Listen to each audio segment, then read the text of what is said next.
Hello, it's Paul back with the second script for week 2 of Math156. This is very well rehearsed because I just recorded the entire video without noticing that I had paused after 45 seconds and neglected to resume. This covers section 2.4 of the textbook. You should probably pause the video and have a quick read through that section. Okay, you're back now. The quantile function is the inverse of the distribution function for any probability distribution. That means by inverse function that you've interchanged the domain and the codomain. If you want to think about this more mathematically, have a look at page 5 in the math notes for module 2. You might want to pause the video and do that first. And now you're back. So let's start with our standard discrete probability example. We're rolling 3 dice, and we've stored the results of doing that in dice3.csv, an extra data set. We read that into a data frame, and we create a new vector called total, which is the sum of the 3 die rolls in each row. We call the ECDF function, experimental cumulative distribution function, on total, and save that in CDF. And I wasn't sure what this was going to do, so I called the mode function to ask R, what have I just created? And the answer is, you've just created a function.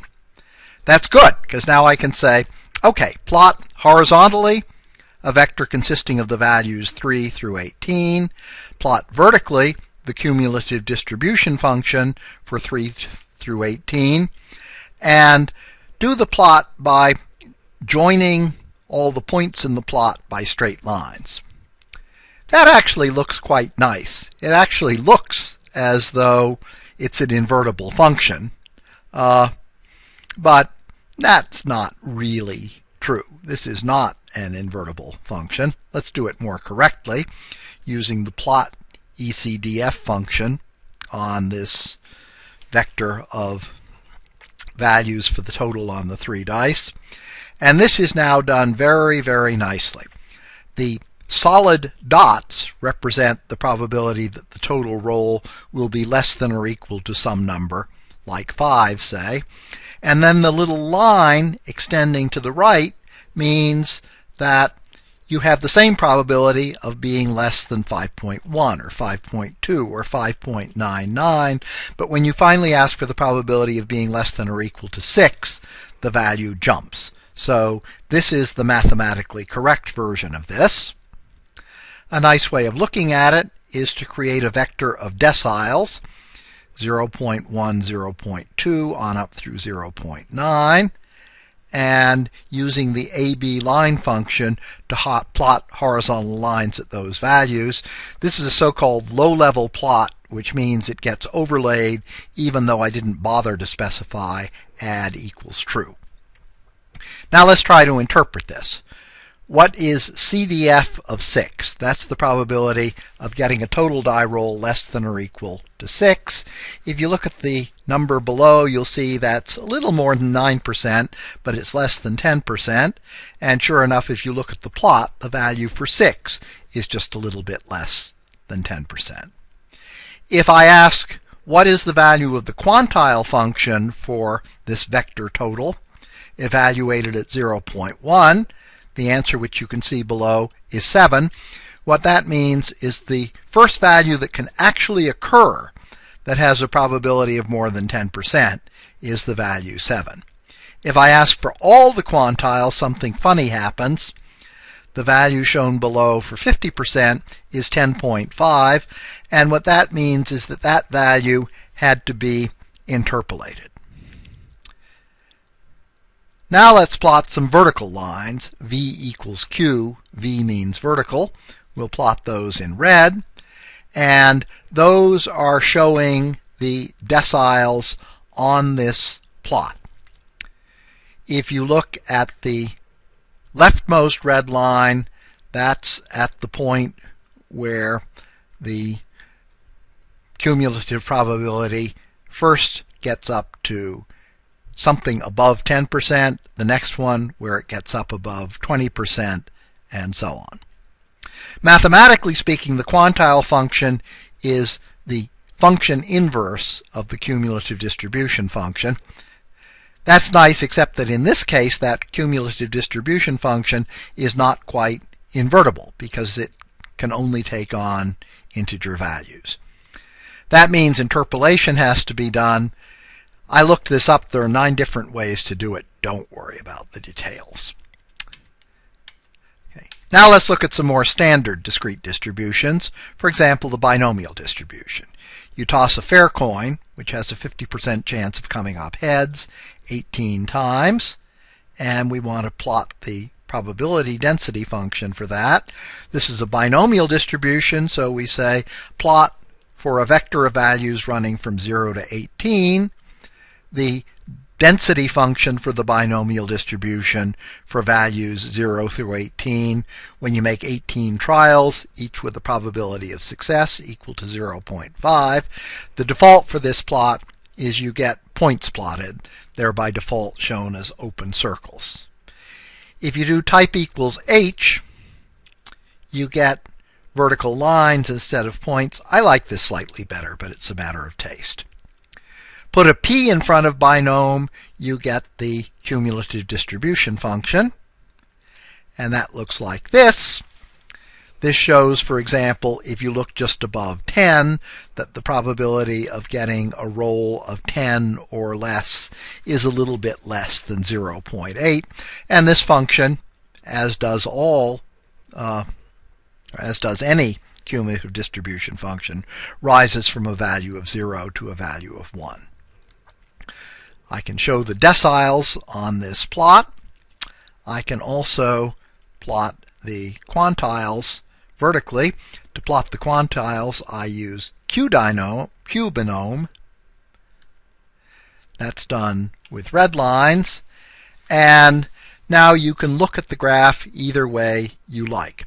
If you look at the value for 6, you can say that's just above the 10% level, and that's why it's shown as the 10% decile. If you look at the next value, you say that's the first time the probability of getting less than or equal to that number exceeds 20%, and that's the value for the 20% quantile, and so on. For continuous distributions, the invertibility problem goes away, and mathematically this is much cleaner. So let's try with an exponential distribution with a value lambda equals 1. This is the sort of probability distribution that you get if your experiment consists of taking custody of a radioactive nucleus and noting the time at which it finally decays. It's called the exponential distribution because the density function is a function of the form e to the minus x. Notice I can't plot this from 0 to infinity, so I pick a value like 5 where it gets close enough to 0 that it doesn't really matter that I omitted the rest. If I ask for the probability distribution function, the cumulative distribution function, the resulting curve rises from 0 to 1. I can show the deciles on that. That shows the values at which the probability of achieving that value finally rises to 0.1, 0.2, and so on. And if I plot the quantile function, I can do that with vertical lines in red. Everything is perfect. If you look at the bottom blue line, that shows the smallest time for which the probability of decay before that time, or equal to it, though it doesn't make any difference in this case, is 10%. If you look at the leftmost red line, that shows the time at which the probability first rises to 10%. This is redundant information. Let's plot that density function again. Plot the quantiles. And now an interpretation of this is if you look at any pair of quantiles exactly 10% of the area under the graph is contained between those two vertical red lines. Now let's move on to quantiles for a distribution that's given not by a formula, but given by an experiment. Our textbook has provided all sorts of data about birth rates of babies. Let's do birth weights of babies in North Carolina in 2004. Let's extract the weight column from that data frame. So now we've got a vector of baby weights. I'm going to want to plot two functions, and so I do a 2x2 layout that will let us look at two graphs at once, and I plot the cumulative distribution function. It rises from 0 to 1 as the baby weight in grams, sorry I was brought up a physicist, the baby mass in grams rises from 2,000 grams to 5,000 grams. A 5-kilo baby is one hefty newborn. We'll put the deciles on that in blue. We'll put the quantiles on that in red. And then I'm going to create an equivalent plot the other way around. I'm going to make a vector of 200 values going from 005 to 995 in steps of 005. I'm going to plot the quantile function for that, and those points are close enough together that it looks like a continuous graph. I will plot the deciles, this time vertically, and the quantiles horizontally, and I now have two graphs which are mirror images of one another. If you reflect in a sloping line going from the upper right-hand corner down to the lower left-hand corner, you turn one graph into the other. You may have learned this in a high school calculus course, that the graph of the inverse function is the mirror image of the graph of the original function. We just interchanged the axes. When you plot multiple graphs like this, always remember to restore your one-by-one layout, or you might be embarrassed later on.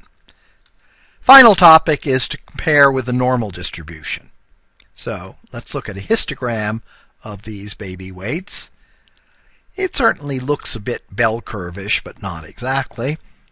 I can show the deciles on that. The leftmost red line tells me that the fraction of babies that had a birth weight of less than about 2,800 grams was 10%. And I should say fraction rather than probability here, because these are experimental data. This is a sample, it's not a population.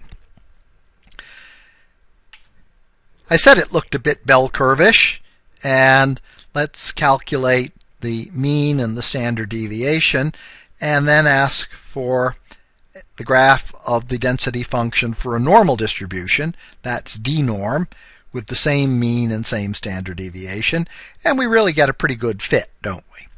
We can show the deciles for that. I'll plot them in green, and now you can argue to the extent that the deciles match up, these distributions are really very, very similar to one another. There's a slight problem here in that I believe the second green line lay perfectly on top of the second red line. So, brilliant idea. Let's plot one vector of quantiles against the other. There it is. Those points nearly lie on a straight line. You say, these distributions are very similar. The normal distribution, remarkably, is a fairly good model for the birth weights of babies, at least in North Carolina. This is in fact such a good idea that R has implemented it. So if I call the function QQ_norm on weights, it will give me exactly the same plot, plotting the results against the deciles for the normal distribution, and the fact that this is very nearly a straight line means a normal distribution is a good approximation. You can even put a line through this by using QQ line. This is not always so, though. Let's look at flight delays. and run QQ norm on the delays and plot a QQ line. Now the result is not at all a straight line. It swerves way up at the right, and that's an indication of the fact that this distribution is terribly skewed because there's a significant but not zero probability of getting a very, very long flight delay. A normal distribution would be a terrible model in this case. I can also compare the quantiles of two different vectors. Like, for example, I could extract the vectors of delays for United Airlines flights and for American Airlines flights. And now I use the function QQplot. That will automatically compute the deciles and plot one against the other. And the fact that these lie fairly well on a straight line means that the distribution for the two carriers is fairly similar. And that concludes my discussion of quantile.